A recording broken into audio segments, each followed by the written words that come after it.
እንኳን ወደ እኔ ቻናል በሰላም መጣችሁ። ዛሬ ባሪፍና አስተማሪ ቪዲዮ ተመልሼ መጥቻለሁ። ቪዲዮውን ላይክ፣ ሰብስክራይብ በማድረግ ይጀምሩ። ዛሬ ይዤላችሁ የመጣሁት ታሪክ በአንድ ገጠራማ አካባቢ የሚኖሩ ባልና ሚስቶች ነበሩ። እነዛ ባልና ሚስቶች በፍቅር በሚኖሩበት ጊዜ ሁለት ወንድ ልጆችን ወልደው ግን እነሱ አቅም ስለሌላቸው ልጆቹን የማሳደግ ካለበት ቦታ ተነስቶ ወደ ሌላ ከተማ ሄዶ በአንድ ባለ ሀብት ቤት በሰራተኝነት ይቀጠራል። እሱም በዛ በባለ ሀብት ቤት ለ30 አመታት አገልግሎ ግን ደሞዝ ሳይሰጡ 30 ብር ብቻ ሰጥተው ከቤት ያባረሩታል። እሱም በማዘንና በመተከዝ በጎዳና ላይ እየሄደ አንድ በእድሜ ገፋ ያሉ ሽማግሌ ያገኙትና ልጄ ምን ሆነ ነው ለምንድን ነው ያዘንከው ይሉታል። እሱም 30 አመት አገልግሌ የሰራሁበትን ሳይሰጡ ከቤት አባረሩኝ ብሎ በማዘንና በመተከዝ ይነግራቸዋል። እሳቸውም እኔ ለህይወትህ የሚጠቅም 3 ምክር መክርሃለሁ፣ እነኚህን ከተገበርክ በጣም ጎበዝ ሰው ትሆናለህ ብለው ይመክሩታል። እሱም እሳቸውን እሺ ብሎ በመታዘዝ ያን 3 ምክር ይቀበላል። አንደኛው አቋራጭ መንገድ አትጠቀም፣ በማያገባህ አትግባ፣ ለውሳኔ አትቸኩል ብለው ይመክሩትና ያን 30 ብር ሰጥቶ ጎዳናውን ይቀጥላል። እየሄደ ሁለት ነጋዴዎች የወርቅ ነጋዴዎች ከነሱ ጋር አብሮ እየተጓዘ አቋራጭ መንገድ ላይ ሲደርሱ እነሱ በአቋራጭ መንገድ ሲሄዱ እሱ ያሽማግሌ ያለው ትዝ ሲለው ያንን መንገድ ትቶ በቀጥታው መንገድ ይሄዳል።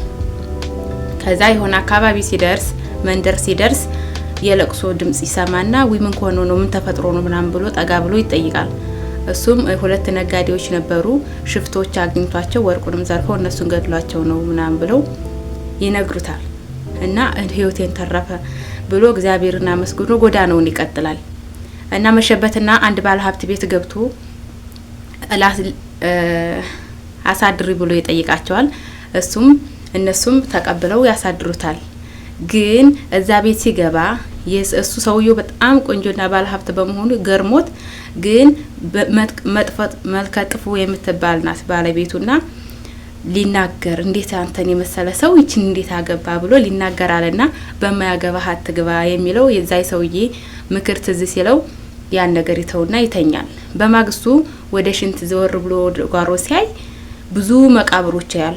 ዲቃ ይሄ ሁሉ መቃብር ምንድነው ምናምን ብሎ ሰውየውን ሲጠይቀው ይሄ መቃብር ለአስተናግዳቸው የመጡት እንግዶቼ እንዴት እንደዚህ አይነት ሴት ታገባለህ ብለው በማያገባቸው ገብተው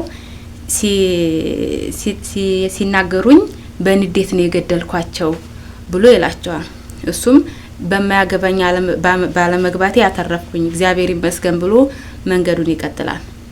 መንገዱን ቀጥሎ እቤቱ ይደርሳል። እቤቱ ሲደርስ ባለቤቱ ከሁለት ወንድ ልጆች ጋር ተኝታ ያያታልና በጣም በንዴት በያዘው ነገር ሊመታት ሲል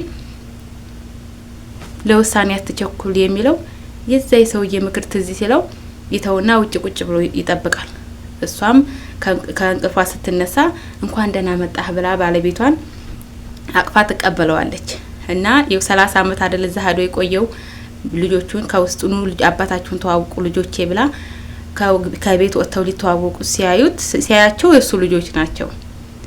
ስለዚህ 3 ምክር ነፍሱን አተረፈው።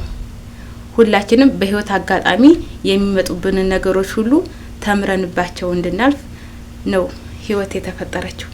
እና በዚህ ቪዲዮ እንደ ተማራችሁ ተስፋ አደርጋለሁ። ቪዲዮን ከወደዳችሁት ላይክ፣ ሰብስክራይብ አድርጉ፣ ኮሜንት ማትርሱ። አመሰግናለሁ።